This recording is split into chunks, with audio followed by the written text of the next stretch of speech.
No decent person can watch the video of young people being murdered at a music festival in southern Israel without feeling horrified. It's awful, and there's no excusing it. No matter what you think of Israel's policies in Gaza, you are not allowed to shoot people at music festivals. That's a crime. Israel has a right to respond to that crime and to defend itself. No one seriously contests that. The question for American policymakers, however, is what do we do next? How do we represent the interests of the United States in this chaotic moment? That's not a selfish question. It's the whole point of making policy for a country, to improve and protect that country. If you serve in the U.S. Congress or in the executive branch of government, you have a moral duty to think this way. It's your job. You serve the United States and its population. You have no moral authority except to the extent that you represent your fellow Americans. That's our system. It used to be obvious, but it's worth remembering now because the conflict between Israel and Hamas could escalate into a war between Iran and its allies and the West. Once a war like that starts, you could easily imagine the use of nuclear weapons and all that entails. Millions dead, the collapse of the global economy. At the very least, you could see an unprecedented energy crisis here. Already gas in one Bay Area service station hit $7.29 a gallon over the weekend. If that trend worsens and persists, the United States, which is already, technically speaking, bankrupt, would plunge into depression. And no, it would not be like the 1930s. Close to 10 million people have come here over the last 3 years from the poorest places in the world. The overwhelming majority of them are on some form of federal subsidies. You wonder how that's going to work out when the U.S. government runs out of money. So there's a lot at stake in how we encourage Israel to respond to the horrifying Hamas attacks. Wisdom and long-term thinking are essential, but you will not be surprised to learn that is not what we are getting. Watch this person, for example, who happens to be the media's pick for President of the United States. This is not just an attack on Israel. This is an attack on America because they hate us just as much. And what we have to understand is this is the reason that we have to unite around making sure our enemies do not hurt our friends. America can never be so arrogant to think we don't need friends, just like we needed them on 9/11. That's why Ukraine needs us when Russia's doing this. That's why Israel needs us when Hamas and Iran are doing this. And I'll say this to Prime Minister Netanyahu, finish them. Finish them. Hamas did this. You know Iran's behind it. Finish them. They should have hell to pay for what they've just done. This was an attack on America, she says, when in fact it was not. And for that reason, we must, quote, finish Iran, a nation of nearly 90 million people. What are we watching here? This is not sober leadership. She's a child, and this is the tantrum of a child. Ignorant, cocksure, bloodthirsty. Yet no one in Washington scolded her for it. In fact, they aped her hysteria. Here's fellow neocon Lindsey Graham just spelling it out and calling for the bombing of Iran.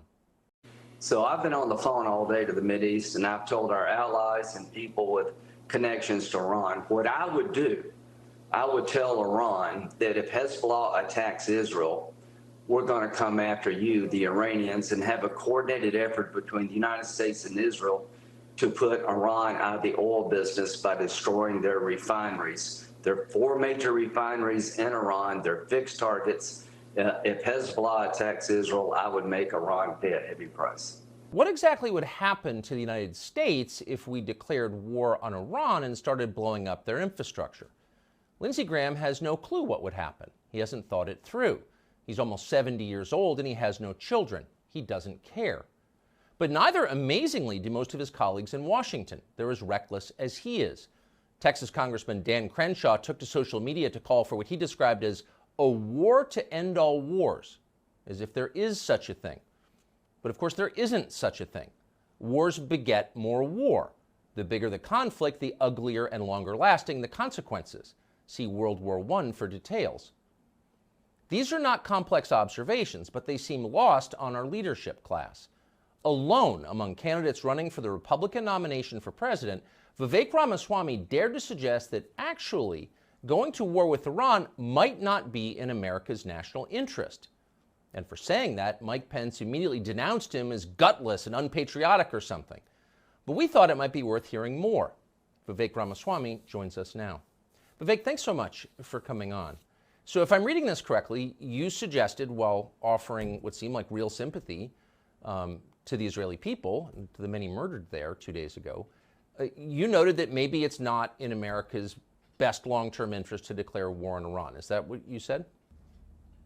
I actually said this long before this crisis when people were thinking clear-headedly. And I just want to say a couple of things that are obvious but important, Tucker. I mean, what happened against Israel, you said it, I believe it. It is barbaric, it is medieval, It is wrong. And Israel as a nation absolutely has the right to self-defense, to its own national existence. And I think they should have our moral and diplomatic support as an ally. But there's one element of this that nobody's talking about. What the hell went wrong with U.S. and Israeli intelligence and the Israeli defense that allowed this to happen? Everybody seems to be punting that as a question for later. I think it's a question for now if you're Israel. I mean, look, I think that Nikki Haley, I disagree with you a little bit there. I don't think she's a child. I think that she is somebody who is, like many politicians, in a position to get wealthier from war. Look at the military contracting business and otherwise. But put that to one side. The message that I would send would be very different. Get to the bottom of what allowed this gaping hole of intelligence and defense to even happen before feeding that same beast. If a doctor told you his job was to keep you from getting cancer and then you got that cancer, don't go trust that same doctor to remove your tumor. They don't let airplanes, when they crash, the pilots or the people who crash the airplane, that airliner is not the one who reviews the black box. And so I think those answers have to come now. That's not a question for later. And I think one of the learnings for the U.S., I think there's a lot of learnings for the U.S., Tucker, but one of the learnings is if that establishment can get it wrong in Israel from a U.S. perspective, that could happen right here at home. And if anything, as an ally, one of the things that we need to wake up to is that we're vulnerable here in the United States to the same. And so we can do some things to prevent that, secure our border, stop funding. I mean, I think one of the things that's been wrong in the U.S. is we have a bad habit while we're bankrupt funding both sides of wars that should have been avoided in the first place. Look at the money that's indirectly found its way to Hamas, the $6 billion paid to Iran in the recent ransom. That was a disaster. Yet we're effectively now funding both sides of a war that we shouldn't have been in the first place in places like Russia and Ukraine even. Think about how we hampered oil production in the United States and then now has funding, U.S. funding going to Ukraine in fighting back against Russia. It's a bad habit in the United States, and we need leaders here who will look after what advances American interests. And I find what Dan Crenshaw said to be cringeworthy. It is shameful. World War I was supposed to be the war that ended all wars, that got us to World War II. That can't be the way that we run foreign policy. The job of American leaders is to advance American interests. And I think we support Israeli leaders asking what advances and defends Israel as we should, morally and diplomatically. But leaders here need to look after American interests first. The conversation can't be limited to right and wrong. I mean, I don't think there's anyone defending the murder of concert goers in the Negev 2 days ago is, disqualified from, being taken seriously. Of course, that's wrong.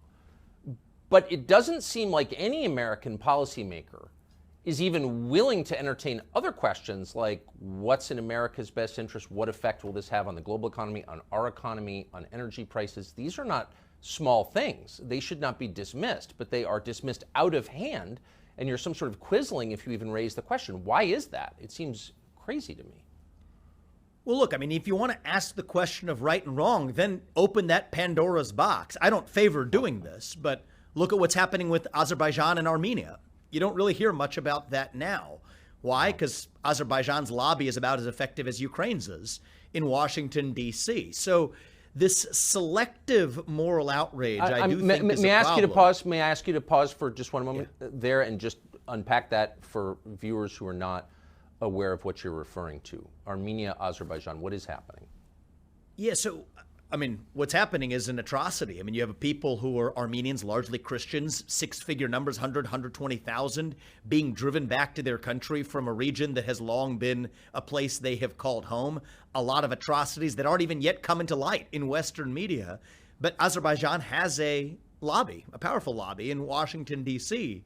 And I think a big part of what's wrong in the United States today, Tucker, and I don't mean to toot my own horn, but it's why I'm coming in as an outsider to this nonsense, is you have a system that is bought and paid for, both for the people who run on the Democratic ticket, people who run on the Republican ticket, and people who make those decisions in Washington, D.C.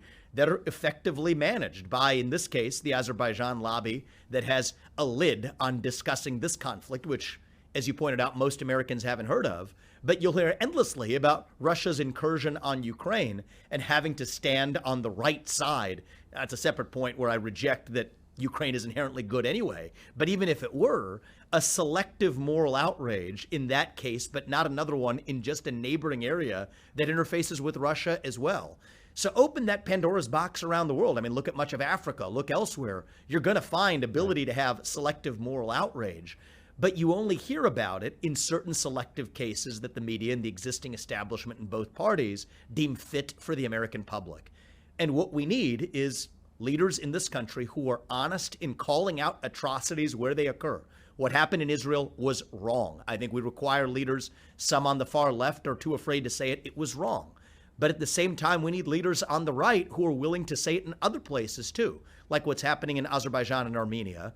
But at the same time, to have the clarity and American-centric forethought to say what policy decisions we make are separate from the moral judgments that we will pass. So to say we will be with you diplomatically, absolutely. To say you have our moral support, absolutely. That we're not going to get in the way of you defending your national boundaries, absolutely.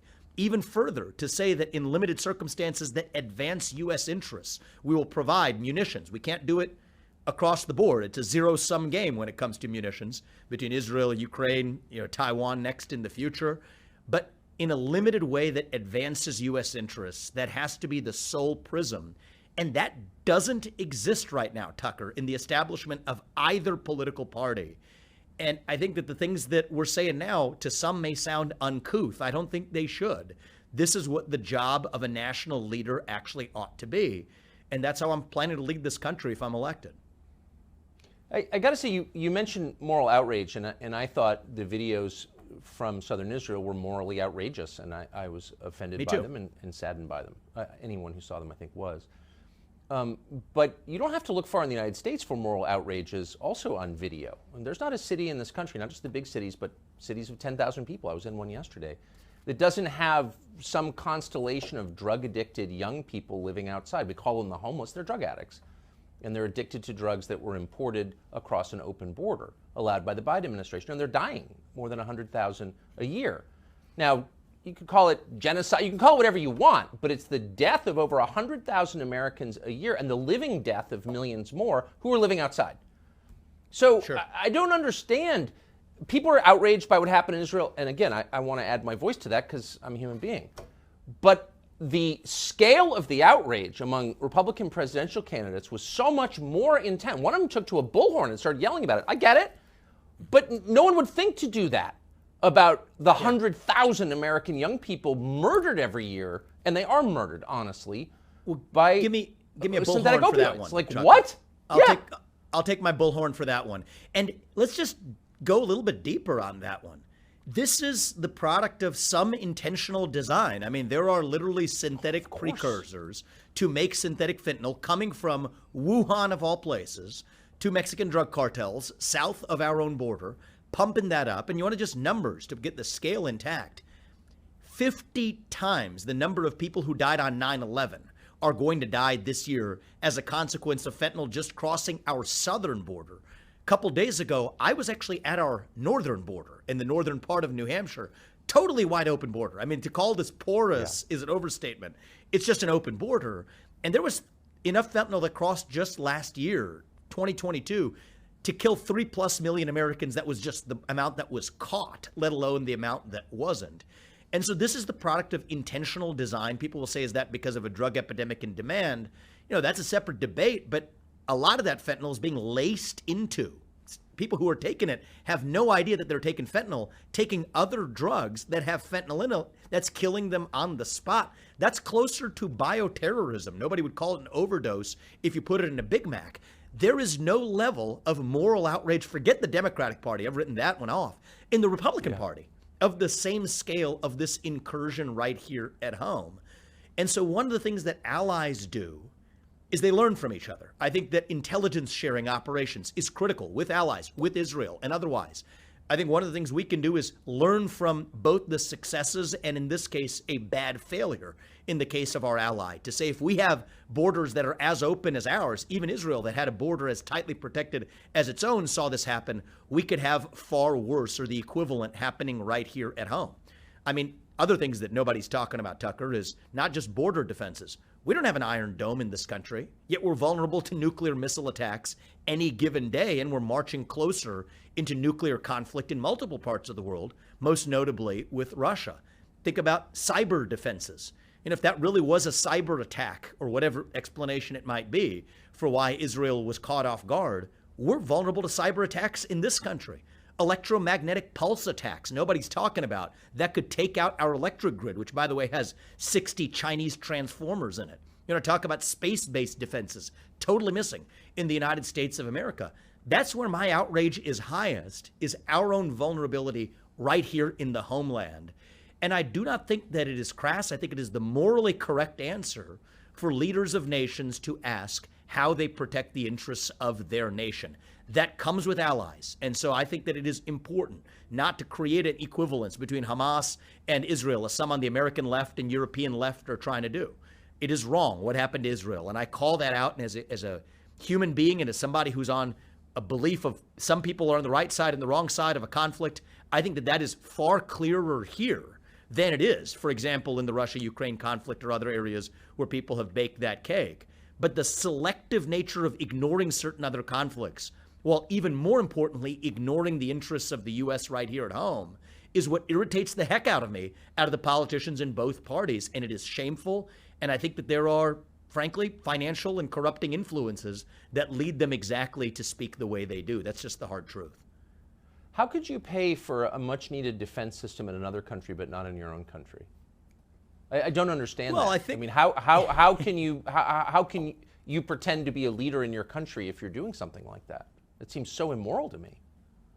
Well, pretending is a good word to use. I do think it's immoral, Tucker, to abandon, completely abdicate defending our own border, yet worrying about other people's borders more than we worry about our own. That's not to legitimize anything that's happening in other parts of the world. Far from it. It deserves to be condemned. But start, if you're the president of the United States, your obligation is to your homeland. Defend your homeland. People will say in response, and I get this, right, from the other presidential candidates, oh, we can walk and chew gum at the same time. You are neither walking nor chewing gum. You are absolutely leaving our country vulnerable to every form of attack until it's too late. But then it's one thing, Tucker, to say that, okay, people come to this conclusion if this is a new question. This isn't a new question. We spent $3 trillion in Iraq and in Afghanistan. To what end exactly? Is the Taliban still in control in Afghanistan? In Iraq, we still have hostile, effectively anti-American control, vulnerable to Iranian incursion as well while we're at it. To what end? And so if you don't learn from the mistakes of the past, it's not like we haven't had plenty of opportunities to reflect on that in the recent past. If you don't learn from those mistakes in the past, you're destined to make the same mistakes in the future. And right now we're in a position that's even more bankrupt, even more in the hole, $33 trillion in the hole, than we were when we marched our way into those foreign wars last time around. So I think it's important to be clear about what we will and won't do as the United States of America. That gives clarity to our allies who deserve clarity from the United States. That's the other dimension of this, too, is by being vague about what that means. Yelling, finish them, finish them, finish them into a screen. What does that actually mean? By creating a false equivalence between an attack on America, which thankfully we haven't had, and an attack on an ally of America, you create moral confusion in absence of hard red lines. And I think that's what I'm worried about very much so in Russia. There are no clear red lines when we're using a moral justification to advance a war that doesn't advance American interests. The last thing is we need to repeat that same mistake in other parts of the world. That's a formula for getting to World War III. And if you're someone a Nikki Haley who is going to profit from World War III, I think you're disqualified from being the president of the United States. I feel so sorry for the Israelis and for the Ukrainians, for that matter. I have no sympathy at all for our leaders. I think they're disgusting. So let me ask you just one last question. So Nikki Haley, Mike Pence, this Crenshaw guy, probably the entire leadership of the Republican Party is effectively calling for war with Iran, U.S. war with Iran. What would that mean, do you think?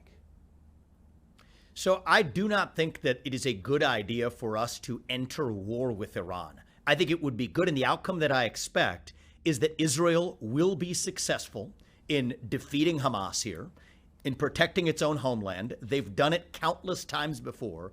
I think they're going to do it again. I think it is appropriate for the U.S. to support Israel diplomatically at the UN when they're going to come after Israel or otherwise, for the U.S. to take a strong stand in favor of an ally that has been good and can continue to be good to the U.S. And I think that limited military support as well, without using ground troops on the ground, military support without ground troops, that makes sense. But I think for others who have refused to take the option of ground troops off the table or whatever, I think we're doing a disservice to everybody, especially here in the United States. And I do not think that right now, I mean, one of the things to remember, Tucker, is, people at domestic policy will say it's the economy stupid. Foreign policy, it's China stupid. That's really what we need to remember. Russia is being driven further into China's hands. Iran is backed by China economically as well. Sanctions and everything else, part of the reason why they haven't had the effect is that China's still got their back. And so right now, I mean, if you look at even the artillery shells that earlier this year, 300,000 to the tune of U.S. artillery shells stored in Israel that we encouraged to send to Ukraine, it's a zero-sum game. And so we're actually rolling out the red carpet, depleting multiple reserves between Ukraine and Israel. I think we are paving the red carpet for China to annex Taiwan while we still depend on Taiwan foremost for our modern way of life in a way that we don't for Ukraine or other conflicts that we're marching our way into. And so that's the way we need to look at this, is what advances American interests. Yes, stand firmly for what's right and wrong diplomatically and otherwise, but do it in a way that responsibly looks after American interests first. And that's the real divide in the Republican Party. I do think we have a real fundamental ideological divide in the Republican Party, and we ought to be able to have that debate in the open. I think we're not having it right now.